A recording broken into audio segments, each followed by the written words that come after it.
3. รายละเอียดการประกอบแบบ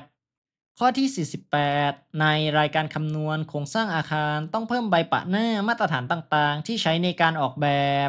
ข้อที่ 49 ในส่วนรายละเอียดผู้เขียนแบบหากไม่ใช่บริษัทจำเป็นต้องใส่ที่อยู่ของผู้ออกแบบข้อที่ 50 เมื่อทำการออกแบบโครงสร้างที่มีการใช้เหล็กรูปพรรณจำเป็นต้องใส่น้ำหนักของเหล็กที่มีการใช้ในโครงสร้างระบุเป็นหน่วยกิโลกรัมต่อเมตร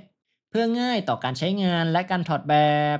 ข้อที่ 51 ในหน้ารายการประกอบแบบต้องมีการบอกให้หน้างานทำช็อปดออิ่งก่อนเริ่มดำเนินงานการก่อสร้าง เป็นการเน้นย้ำให้ต้องทำช็อปดออิ่งเพื่อความเข้าใจในแบบก่อนการก่อสร้างทั้งหมด เพื่อป้องกันการก่อสร้างโครงสร้างไม่ตรงกับการออกแบบ ข้อที่ 52 ระบุพื้นที่ให้ชัดเจนไม่ควรใช้ลูกศรชี้แบบกำกวม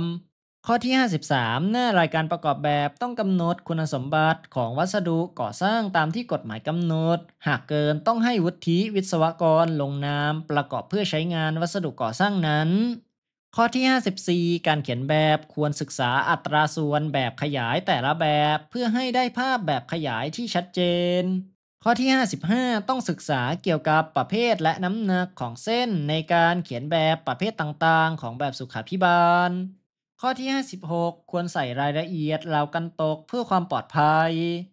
ข้อที่ 57 ในกรณีที่ห้องมีรายละเอียดเยอะเกินไป ควรยกกล่องชื่อของห้องนั้นและใช้ลูกศรชี้ระบุเพื่อความชัดเจน